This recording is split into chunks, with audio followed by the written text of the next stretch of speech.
패트릭 맥리입니다. 레오나르도 다빈치는 지금까지 아마 가장 수수께끼 같은 인물을 창조해낸 사람일 것입니다. 그는 유명한 두 작품을 남겼죠. 바로 모나리자와 최후의 만찬입니다. 다빈치가 그린 작품이 이 두 작품을 포함해 15점뿐이라는 사실을 아는 사람은 드물죠. 그는 조각가이자 건축가, 음악가, 공학자, 자연과학자로 활약을 했습니다. 이렇게 다방면에 관심이 있었던 그가 오직 그림에만 전념할 수 없었던 것은 너무나도 당연한 일이죠. 다빈치는 호기심이 아주 많은 사람이었습니다. 모든 사물을 보면서 어떻게, 왜라고 생각했죠. 정확히 밝히기는 어렵습니다. 다빈치는 수많은 문서에서 종종 코드와 암호를 사용했습니다. 오른쪽에서 왼쪽으로 기록했죠. 다빈치의 그림은 종교적인 성향을 띱니다. 하지만 독실한 기독교인으로 평가받지는 않았습니다. 다빈치가 종교적으로 보이는 그의 그림에 파괴적인 메시지를 삽입했다고 믿는 사람들이 있습니다. 자신의 작품에 담긴 수수께끼에 대한 해답을 이 기록에 숨겨뒀을지도 모르죠. 그럼 신비로운 레오나르도 다빈치의 세계로 들어가서 이 천재적인 화가를 둘러싸고 있는 수수께끼를 풀어보기로 하죠.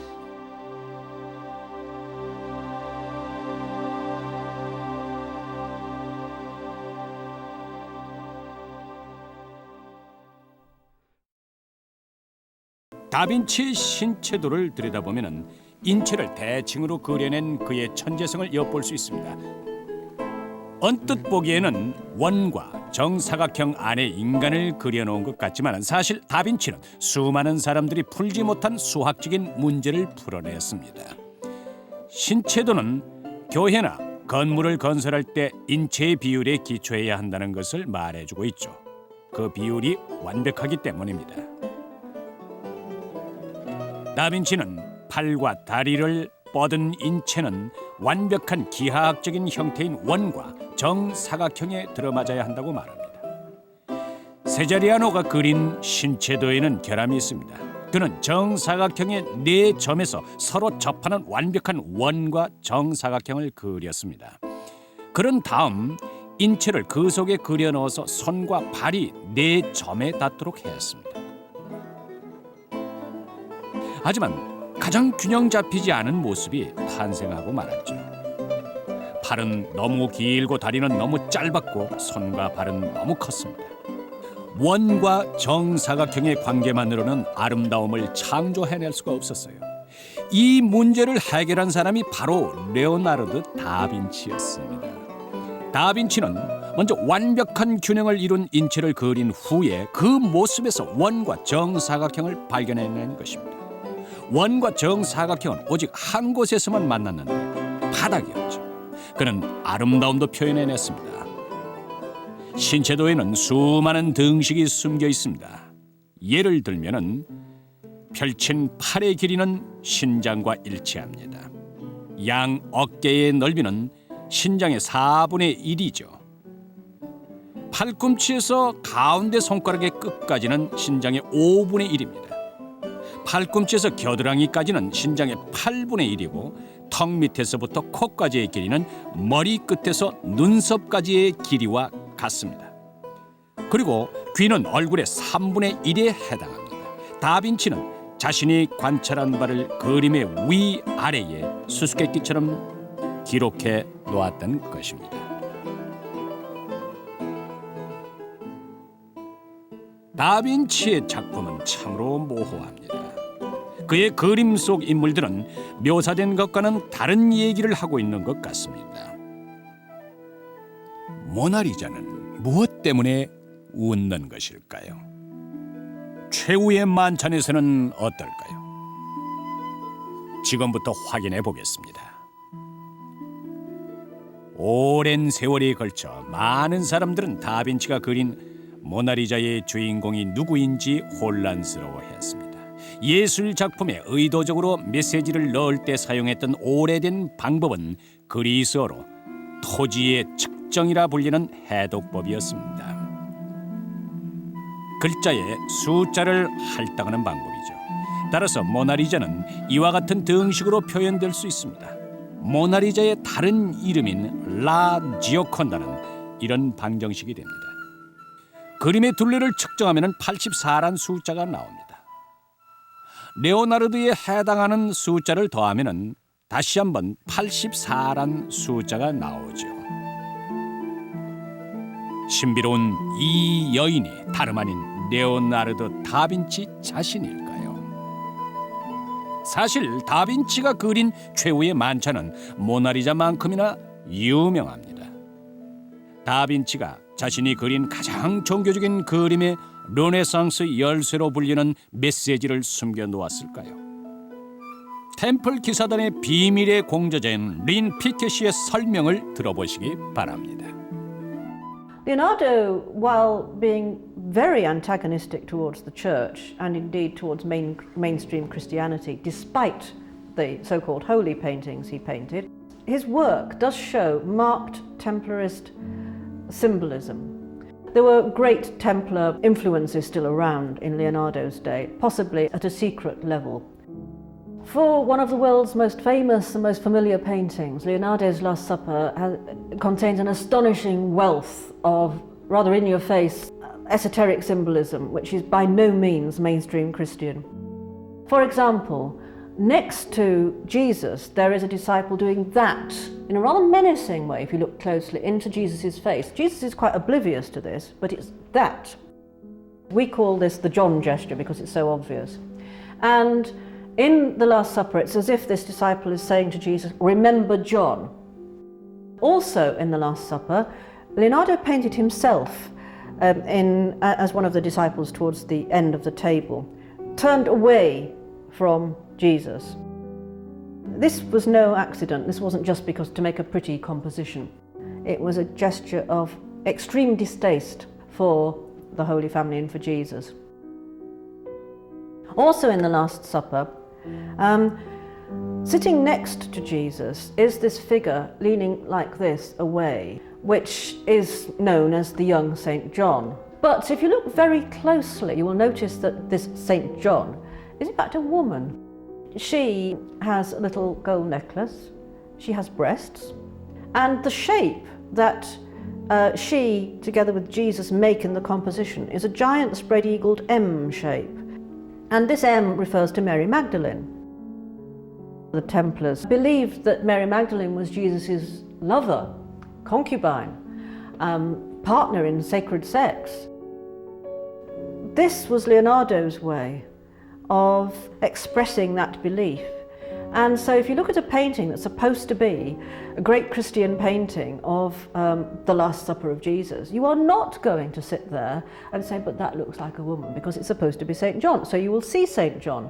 Equally, Leonardo has had fun with the people who were going to see the painting, because there is an anomalous hand with a dagger in it pointing at one of the disciples' stomachs. And yet, in all our research into Leonardo, we've only ever come across a mention of this, and a very brief mention it was too, of this hand with a dagger. There is no great cup in the Last Supper in front of Jesus himself, as one would expect, and indeed in many other paintings of Last Supper there is the great cup, the chalice, what most people consider to be the Holy Grail. This is significantly missing from Leonardo's painting. Most people who think they know the painting have never seen it, because it's, it has nothing to do with their perception of the Last Supper, so they simply don't see it. 프랑스에는 다빈치가 회원이라고 주장하는 비밀 결사가 있습니다. 바로 시온 수도회입니다.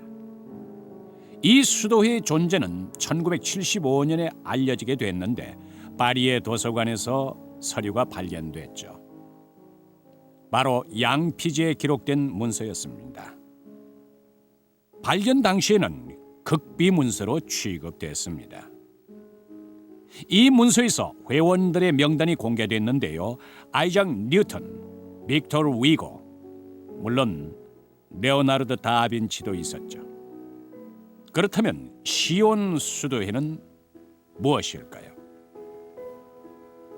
이 문서에 따르면 시온 수도회의 설립 목적은 모라비아 혈통을 유럽의 황제 자리에 복귀시키는 것이었습니다. 수도회는 모라비아의 왕들이 예수 그리스도의 자손이라고 믿고 있죠.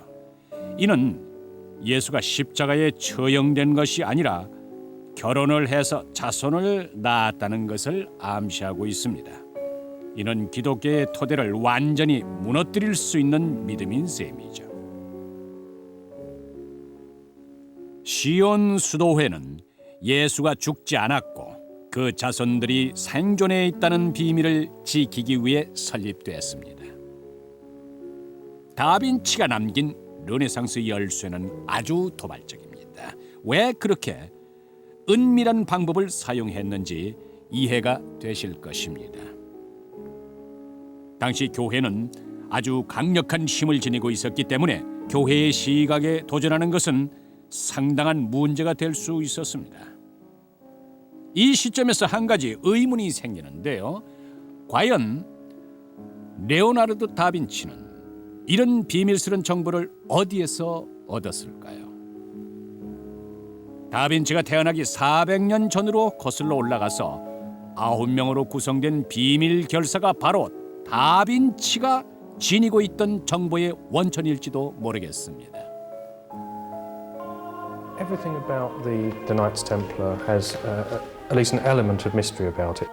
Right from its beginnings, it was founded just after the First Crusade, which had reopened the way between Europe and the Holy Land. And in about 1118, 9 French knights, all of whom were connected with the court of the Count of Champagne, went over to the Holy Land with this mission, they said, to protect the roads and the pilgrimage routes, to make them safe for pilgrims who would now be able to visit the holy places. 그들은 스스로를 예수 그리스도의 4명의 기사라고 불렀죠. 이들 9명의 기사는 4계조로 나누어서 임무 수행을 시작했습니다. 이들의 임무는 무엇이었을까요? 어떻게 9명이 유럽에서 예루살렘에 이르는 길을 지킬 수 있었을까요?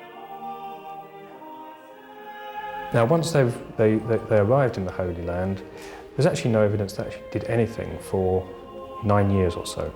And right from the beginning, there's something that doesn't quite connect.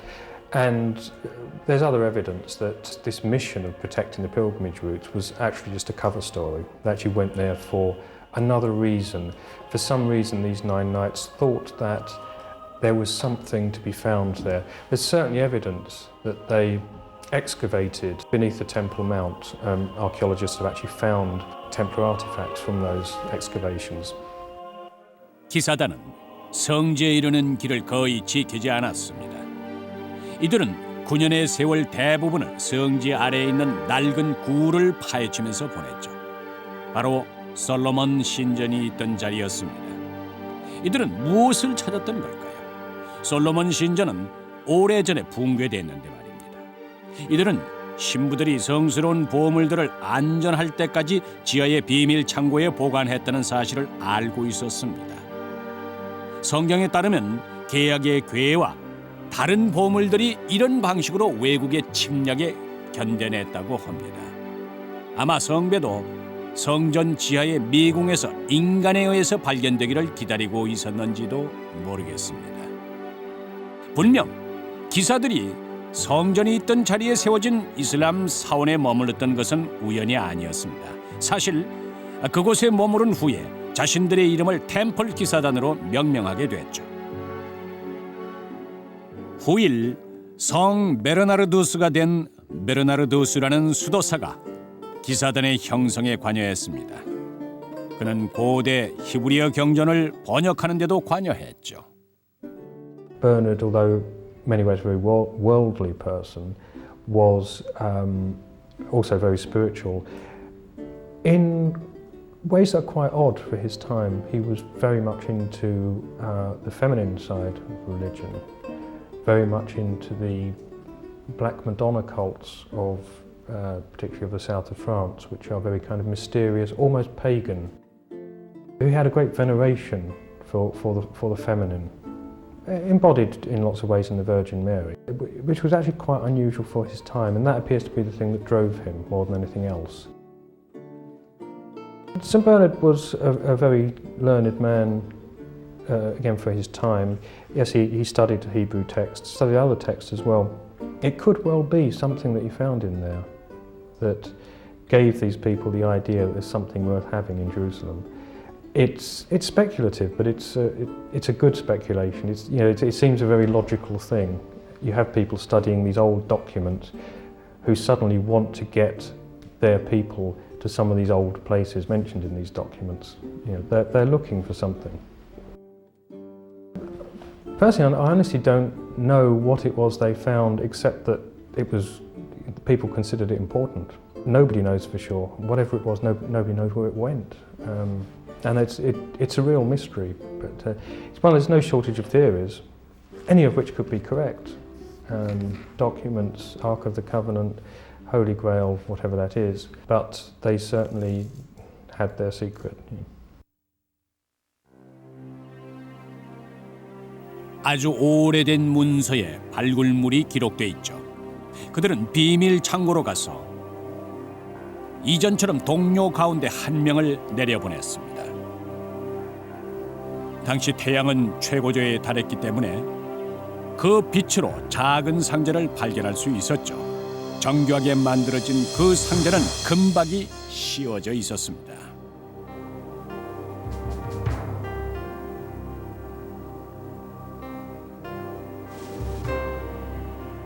끌어올리라는 신호를 보내자 상자는 즉시 밖으로 끌어올려졌죠. 상자를 조사하기 위해서 주교 총회로 보냅니다. 기사단은 상자 안에서 무엇을 발견하고 그토록 흥분한 걸까요? 청빈을 서약한 기독교의 기사들은 분명 물질적인 것에는 관심을 가지지 않았을 것입니다. 그것은 분명 종교적으로 아주 중요한 물건이었을 것입니다.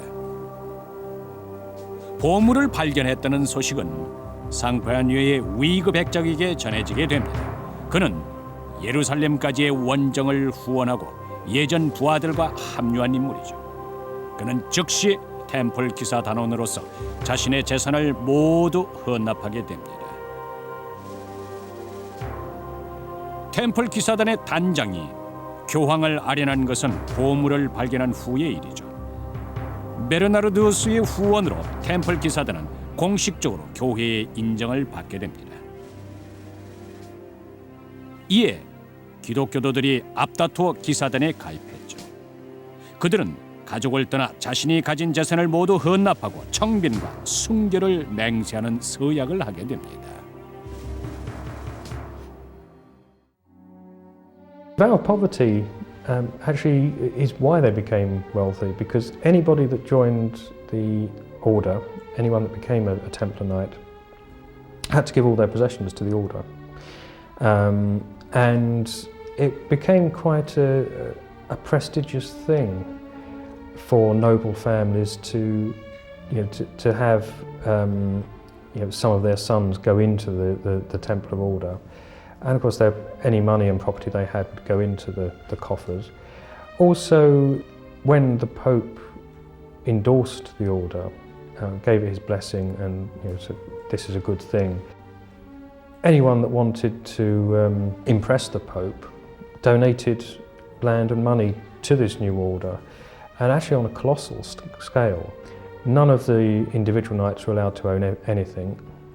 So that all this material, that land, castles, livestock, and just pure money, that was just given to them as a gift, went towards the order.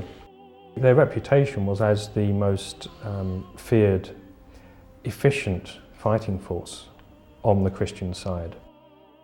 They were kind of the special forces of their time. Also because they were this mixture of monk and a soldier. They're almost like the Eastern martial arts that we think of today, where you actually learn it within a temple and there's a spiritual dimension to what you're doing. So that's it. But they were very feared fighters. They were the best we had. 템플 기사단이 성배를 발견하고 오랜 세월에 걸쳐 그 힘을 지켜왔다는 얘기가 있습니다. The rank and file, the ordinary Templars, were no more than and no less than they appeared to be, warrior monks who were mainstream Christians. But the inner circle had a secret, and they maintained this secret. And that secret appears to be, it was very carefully and very cleverly hidden in plain sight in many respects. The Templars were the driving force behind many of the great Gothic cathedrals in Europe, especially in France. And they all have the rose window, and that was a code also for sacred sexuality, because the rose representing the feminine, but also it was a pun, rose being an anagram of eros, the driving force of sexuality. The renowned author Hugh Schonfield has shown that the word Baphomet is actually a code. It means Sophia, which means in turn feminine wisdom, which is very interesting because everybody always thinks of the Templars as being macho, butch, completely male warrior monks, sort of swashbuckling characters. And what on earth would they have to do with the feminine? But curiously, they do seem to have had great reverence for goddesses, for the feminine side. The Templars had become, in a couple of short centuries really, extremely powerful. They were far too big for their boots in many respects, certainly as far as the Pope and many kings were concerned. They were unbelievably rich. It seemed there was no stopping them, basically. Most historians believe that they got their comeuppance because of their wealth. Essentially, the French king who started the suppression of the Templars, Philip the Fair, essentially that he was jealous of their great wealth. And it is generally thought that he used accusations of blasphemy and sacrilege against them, but really he wanted their money. The charges against the Templars were blasphemy and sacrilege, that they failed to observe the usual reverence for the church, but that was well known. There were sexual elements in the charges, but then there always are when you think about it in charges against heretical groups. They were accused of sodomy, of homosexual acts. They were accused of spitting and trampling upon the cross, of worshipping not just a bearded severed head, but in some extraordinary cases they were accused of worshipping the severed head of a cat.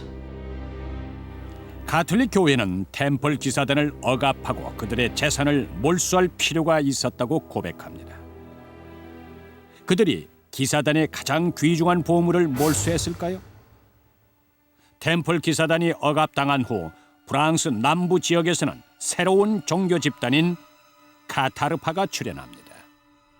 The Cathars were an extraordinary group of people, especially for their own day, because they challenged the Church of Rome on many points. They were a kind of purified and basic Christian religion. They were vegetarians, which was very strange in those days. They believed in reincarnation. They had both male and female preachers. They travelled and stopped wherever they were welcome, pretty much as one might imagine Jesus and John the Baptist would have done. They were known by the local people as the good people, which rather says it all, I think. But of course, the fact that they did not acknowledge the church's authority in any way, that they didn't have churches, they didn't give any money to any organisation that the Church of Rome could organise and take from. The Cathars may well have had secrets that threatened to undermine the authority of the Church, secrets about Christianity. And it does seem that they had some knowledge, certainly a very strong belief indeed, because they actually went to the torture and to a very, very painful death believing this, without recanting it, that Mary Magdalene was actually Jesus' lover. This, of course, still is counter to mainstream Christian belief. They appear to have had a Gnostic gospel, which we no longer know about. And this may have been their own version, if you like, of the Holy Grail, their great treasure. When they were finally exterminated, their extermination was long and drawn out and extremely painful, but it culminated on March the 14th, 1244, at the extraordinary citadel of Montségur in the foothills of the Pyrenees, on the border between France and Spain. The Crusaders camped in the valley, and above them, this sheer rock, it is quite the most astonishing thing, goes straight up into the sky, and on the top of that is the citadel, the Cathar citadel of Montségur. And they'd been besieged for a long time, and they knew this was the last. They were willing, the Cathars were willing to come out and be murdered, basically. They were quite, curiously enough, quite happy about it, because they believed in reincarnation, so they would have another life and meet each other again. But they said to the soldiers, "Give us just one last night. We need to do something special." And the general idea is they had some kind of ritual that they all did together before giving themselves up. But also during that last night, it is known that 4 Cathars got away. They climbed, most astonishing journey in itself, I mean, what a feat. They climbed over the citadel and down this sheer rock face and off somewhere. Now, it is said that they had the Cathar treasure with them. Now, it couldn't have been gold or money in some way, because it's known where that had gone. It had already gone to a certain place.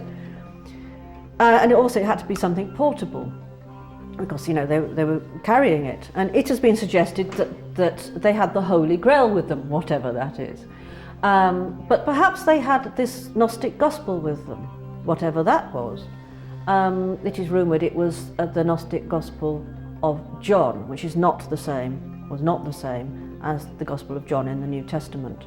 Or it could have been that the 4 Cathars themselves were somehow important. But no one perhaps will ever know. 가톨릭 교회가 그들의 종교적 믿음 때문에 템플 기사단과 카타르파를 억압했을까요? 혹은 그들이 성배를 지니고 있다고 해서 그들을 고문하고 말살했을까요? 무엇이 그렇게 두려워서 교회는 이들 종교 집단의 흔적을 없애버린 것일까요? 가톨릭 교회가 찾던 것은 성배였을까요? 성배란 과연 무엇일까요? 의견이 분분합니다. The earliest description of the Holy Grail is as a platter with miraculous properties that it can, produces huge amounts of food. It's a platter that's never emptied. There'll always be food in it. Despite the fact that these days most people think of the Grail as a cup, the cup that was used at the Last Supper by Jesus and was perhaps used to gather his blood at the crucifixion, it probably, if it ever existed as an object, was never a cup. People have puzzled over the term Holy Grail. I mean, the original version is Sangraal, which is taken as Holy Grail. So whatever this Grail is, it's a holy one of it. People have puzzled over the term for decades, and no one's really explained what it actually means. But it's true that the word Grail is a term nobody quite understands, and you think, well, if people are writing this story, why didn't they just say what it is instead of using this term? And so it's either meant to be that it's something totally elusive. In fact, probably the object in a sense doesn't matter. It's the search for that object, what the object means, that's important. Or that they were trying to hide what the Grail was. There were some Grail stories talked of the Grail being a stone. This is quite interesting in itself, because in recent years there has been quite a lot of research into the search for the Ark of the Covenant and for the tablets that were supposed to be, that God wrote the 10 Commandments on and put in the Ark of the Covenant.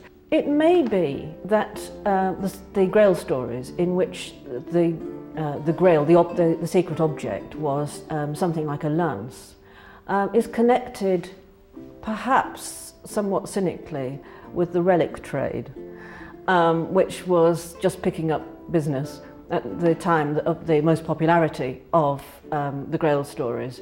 Relics were huge business in medieval Europe. The lance that was supposed to pierce the side of Jesus when he hung on the cross would obviously pull in a lot of curious pilgrims who would, swell the coffers of the people who had it. Maybe that's an over-cynical view. Certainly, our research into the relic trade has shown that the Templars themselves were not averse to using objects to swell their already quite overflowing coffers.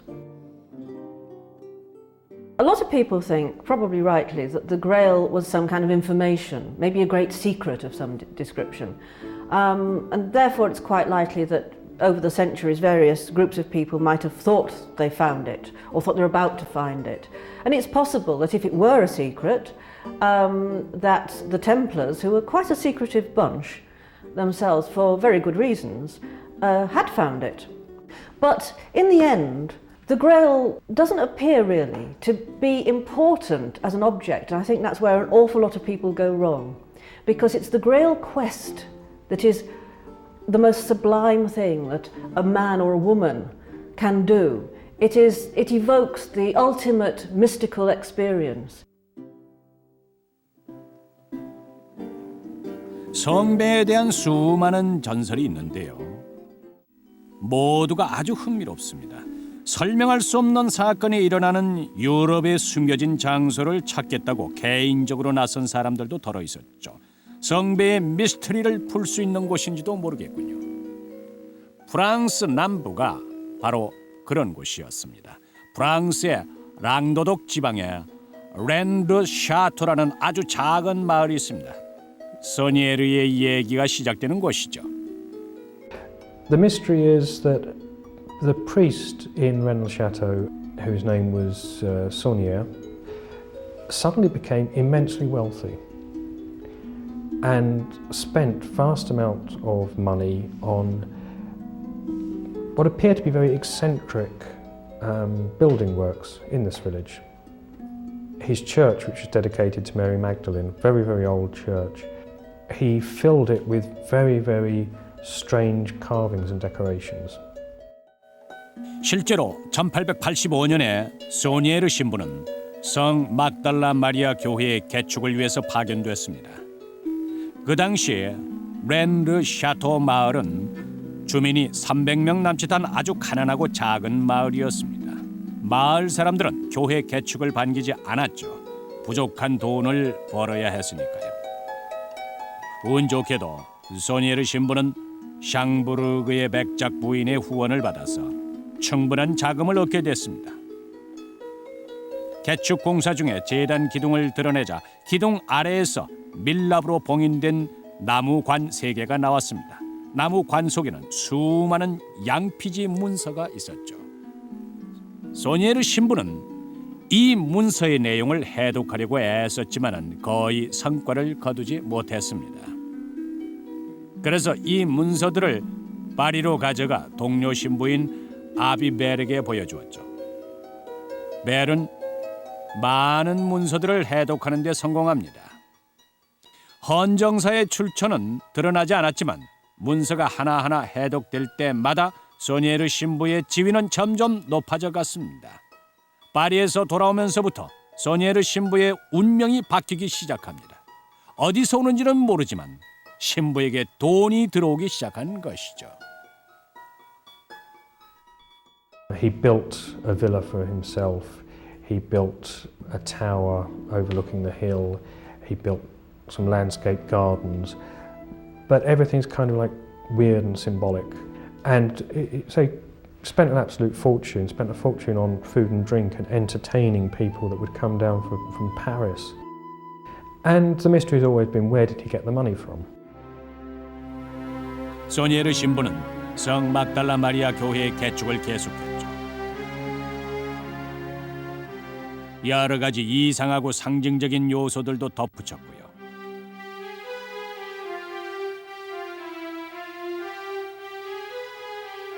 문 위에 달아놓은 라틴어 인사말 트리브이 루세스테이 로쿠스트 에스테이는 이곳은 무서운 곳입니다라는 뜻이죠. 세레바는 악마가 후원하는 것입니다. 그리고 아마도 가장 이상한 것은 경이로운 성경의 상상이 아닌 막달라 마리아를 찬미하는 위치일 것입니다. 그 교회는 막달라 마리아의 이름을 딴 교회였습니다. 신부는 그 마을에서 가장 눈에 잘 띄도록 라 트르다 막달라라는 탑을 세웠습니다. 그것이 소니에르 신부와 막달라 마리아 숭배 사이의 연결점일까요? What Saunier found, there have been lots of theories about what he might have found, and the usual suspects really. There's some people think he might have found where the Ark of the Covenant had been hidden by the Templars, people think he might have found the Holy Grail, people that might think he might have found some great secret connected with alchemy that made him be able to produce lots of gold. They are all theories. No one's actually come up with anything solid. 소니에르 신부의 삶이 미스터리였지만 그의 죽음 또한 미스터리였습니다. 신부는 임종이 다가오자 유산의 관리를 부탁하기 위해 친구 아비 리베르를 불렀습니다. 죽어가는 사람이 있는 방에 들어간 리베르는 충격과 두려움에 질리게 됩니다. 마치 악마라도 본 사람처럼 말이죠. 그 후 리베르는 죽을 때까지 아무와도 말을 하지 않았다고 합니다.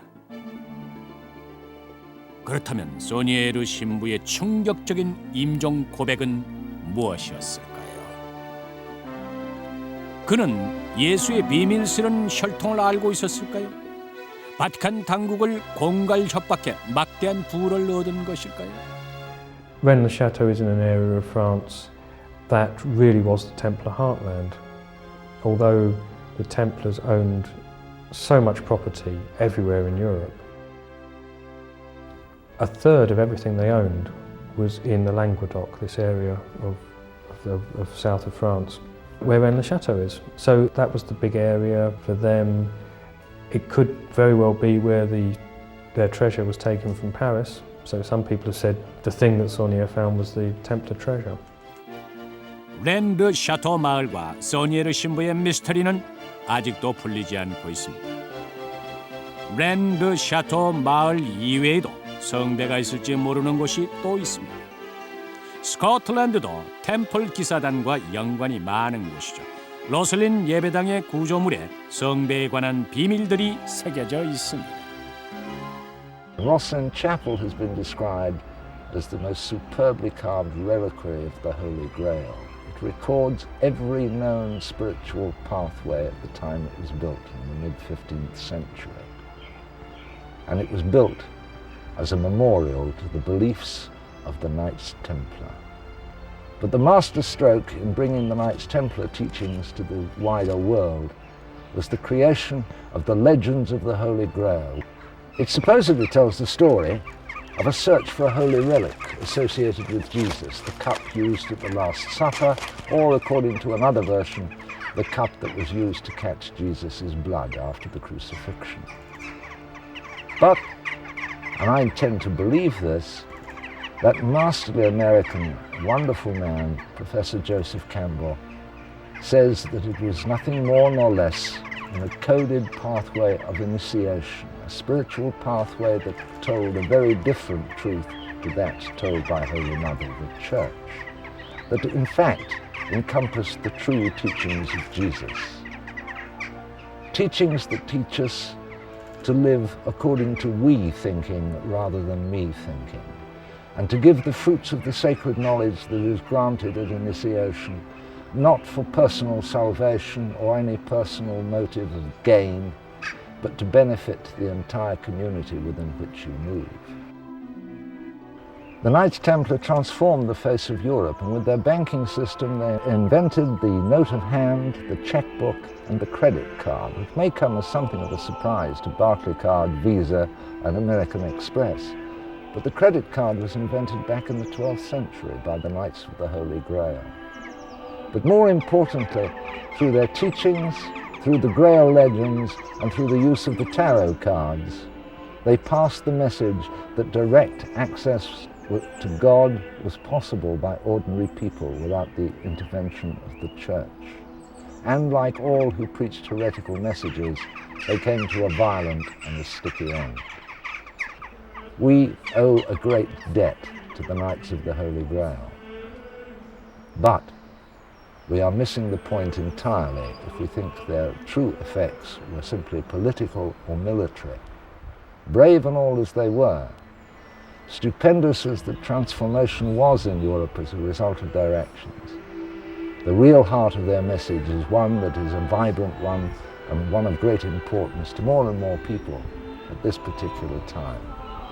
The search for spiritual enlightenment, the true search for the Holy Grail. And to our right, on this grassy bank, underneath there, was the famous library of the Sinclairs, which held a priceless collection of manuscripts. And it was during the construction of the chapel, when this castle took fire, that Earl William was more concerned with the safety of his writs and charters, his priceless manuscripts, than he was for the ladies of the house, which was rather an odd situation for a very chivalrous man. Those writs and charters included some of the documentation which had been excavated from under the Temple Mount in Jerusalem by the Knights Templar, and which Knight and Lomas now claim, and I tend to agree with them, lie buried in the vaults beneath Rosslyn Chapel.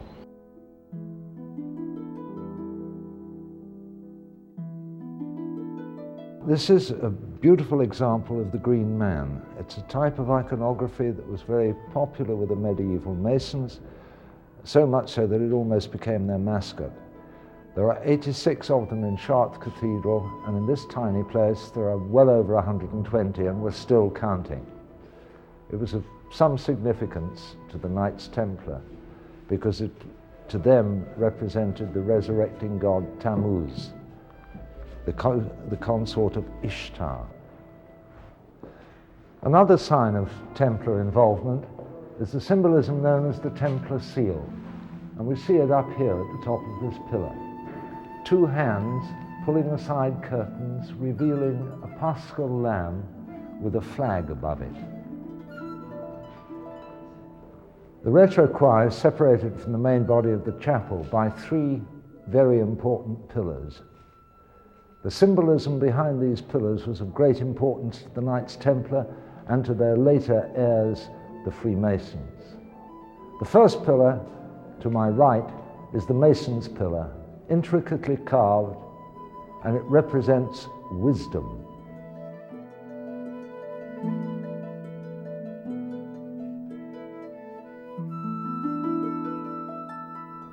The central pillar, or journeyman's pillar, which is capped by this beautiful basket work, represents strength.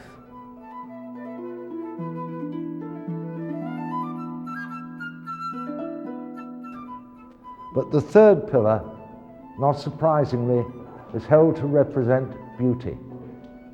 It's a representation of the tree of life with the dragons of Niflheim gnawing at its roots.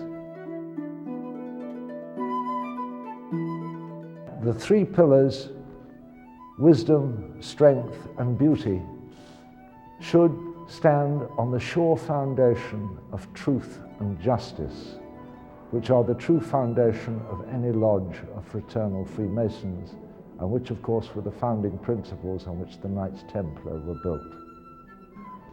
Another sign of Templar symbolism is the Mandelion, a cloth imprinted with the face of Jesus, such as the Shroud of Turin, or in this case, the Veil of Veronica, where the legend says that Veronica wiped the face of Jesus en route to Calvary, and his face was, as if by magic, imprinted on the cloth. And you can see in the carving the face gleaming from the cloth. This lintel has carved upon it a quotation from the book of Esdras. Wine is strong, A king is stronger, women are stronger still, but truth conquers all. The most obvious and the most famous Templar sign of them all is two brothers on one horse.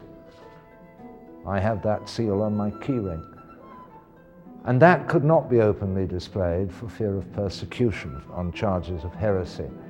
So in this chapel with the Sinclair family history, they got round it rather neatly. This is held to symbolize the two brothers on one horse, but if you look at it, you will find that the rear figure, riding pillion, is female. It has long hair and the vestiges of a skirt.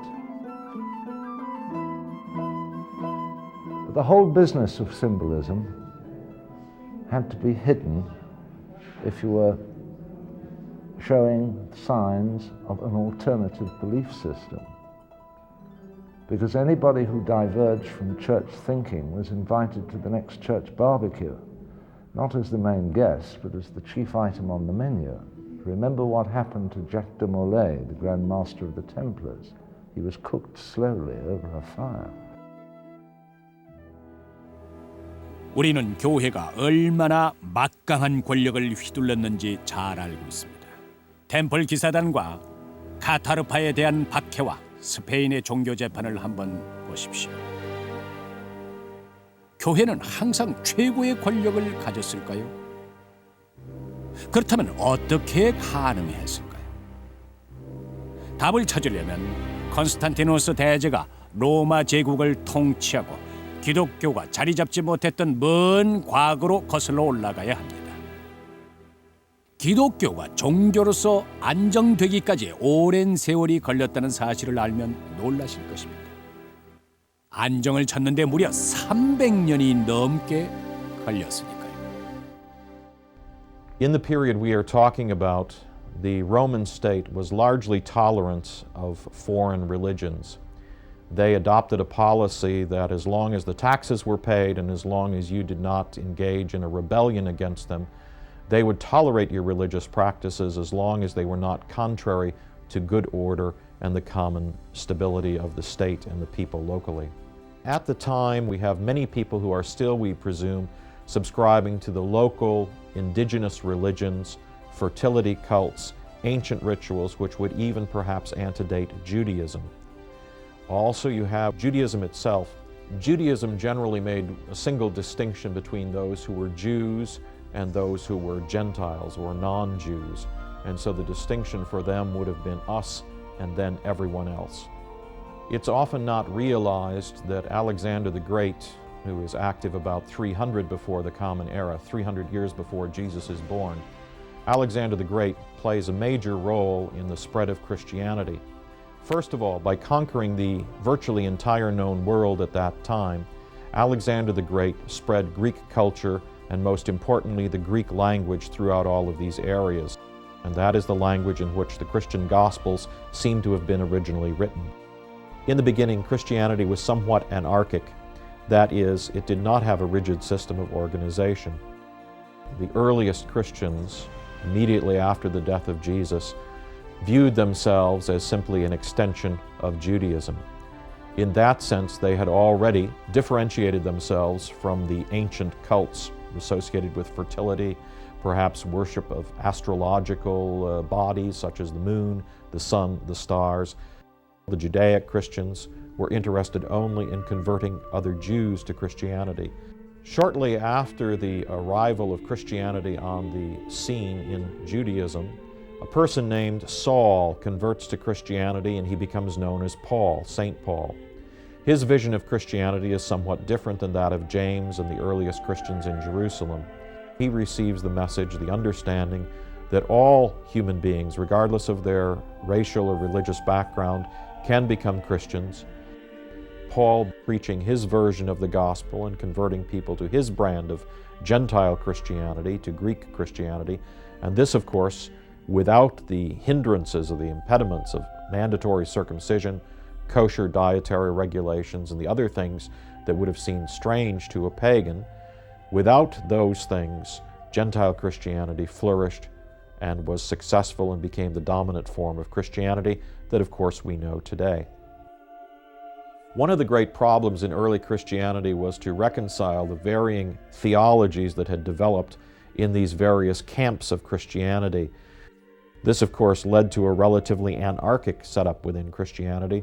If the Holy Spirit is giving revelations to anybody and everybody, then it's very difficult to have a common belief and a common creed to which you are going to subscribe. But starting with the year 64 and the fire in Rome and Nero's persecution, you begin to have a series of actions taken against Christians, which are known as these persecutions in the early church. Early persecutions in the 1st and 2nd century were very local.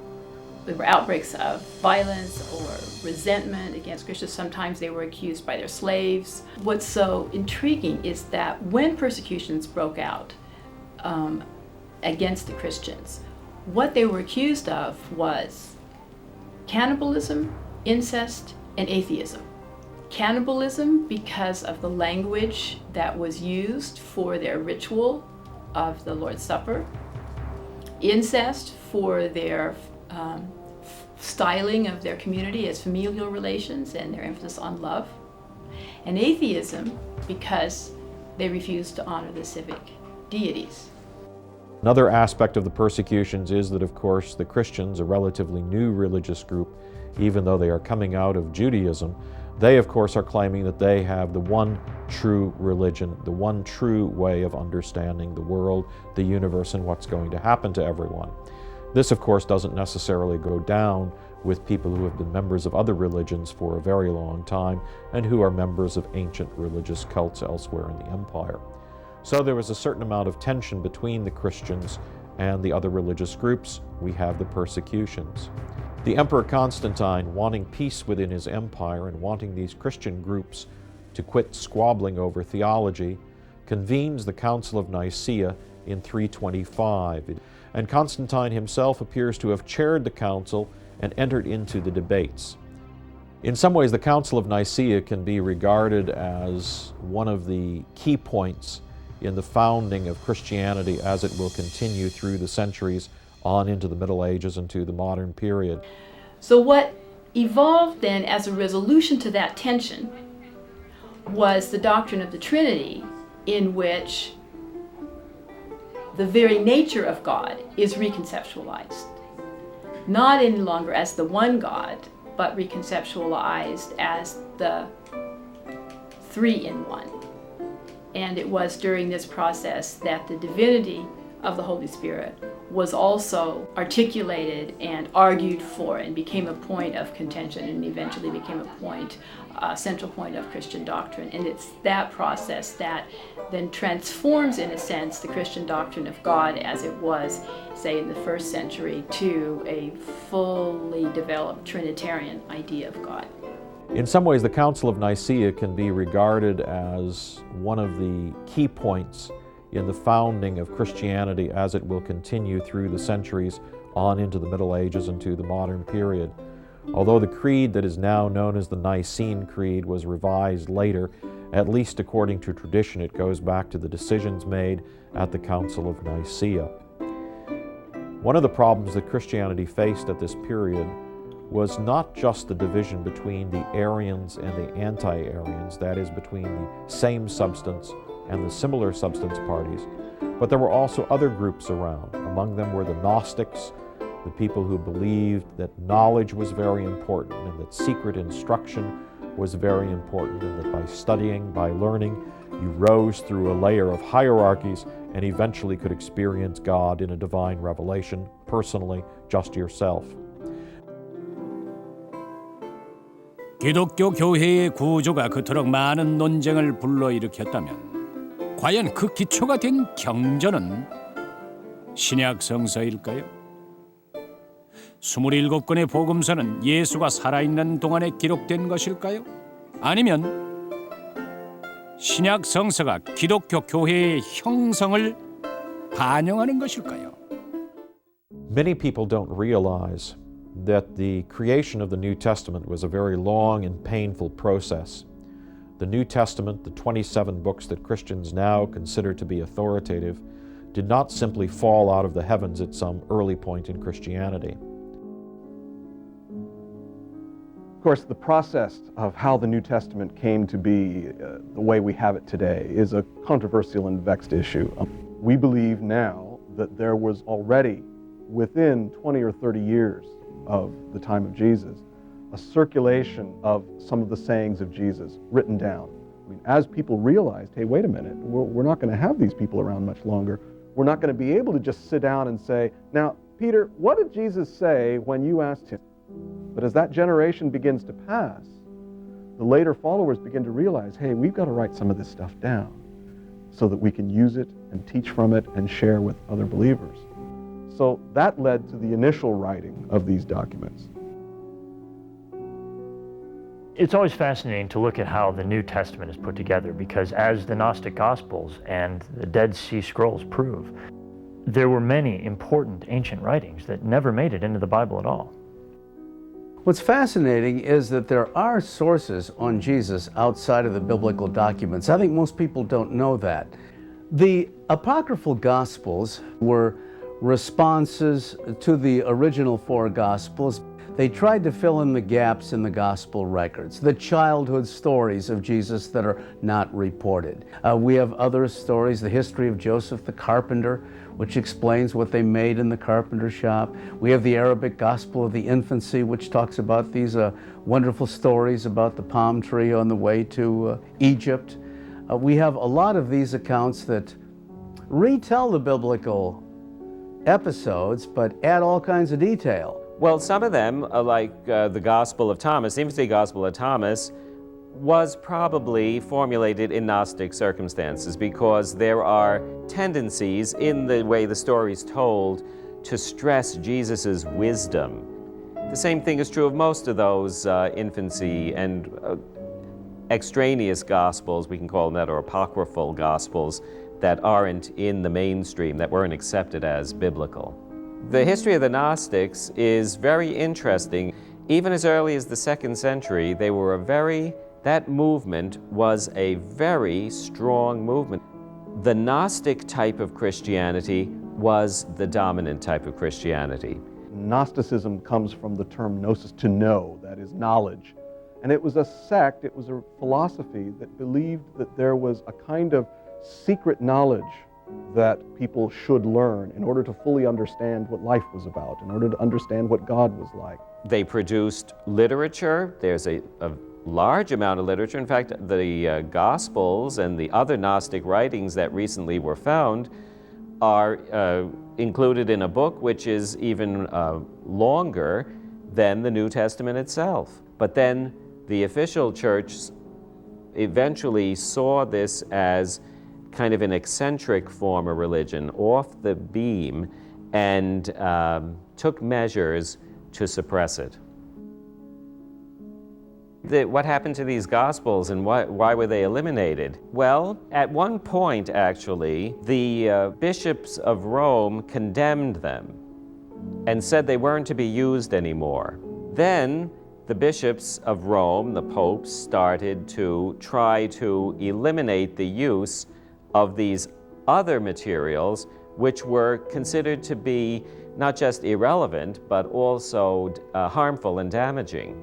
One of the people there saw that the writing was on the wall for this Gnostic literature and put it all together and hid it at the face of a cliff. How the Gnostic Gospels were brought back to life is as mysterious as the Gnostic sect itself.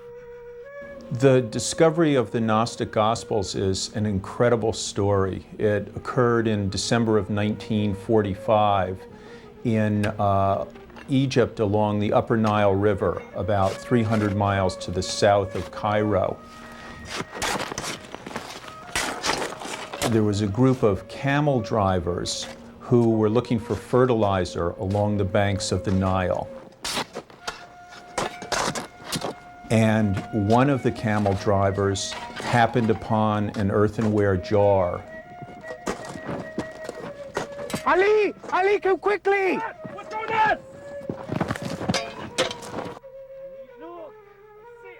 His brother, who was the leader of the group, whose name happened to be Muhammad Ali, took the jar and thought at first that it might contain a genie, an evil spirit that would haunt him if he opened it. Then he thought that it might also contain gold. And finally, his greed overcame his fear. Give me a shovel! And for a few moments, he thought that he had discovered gold because the air was filled with tiny pieces of this yellow substance. And he very quickly realized that rather than gold, they were tiny pieces of papyrus. 알리가 풀어헤친 작은 주머니 속에는 낡은 문서가 들어 있었습니다. 아무짝에도 쓸모없는 종이 조각을 보고는 모두들 실망했죠. 알리는 속에 든 내용물을 내다 팔 수 있을 거라 생각하면서 내용물을 꺼냈습니다. 자신이 발견한 종이 조각이 오래전에 사라진 영지주의 복음서라는 사실을 알 리가 없었습니다. 그 문서는 이집트 암거래상의 손을 거쳐 미국인 역사학자 제임스 로빈슨의 손에 들어가서야 그 내용이 밝혀졌습니다. They were in fact priceless manuscripts and that would constitute one of the most important archaeological finds of the 20th century. 우리는 다빈치에서 신약 성서를 거쳐 이집트에 이르기까지 먼 거리를 여행했습니다.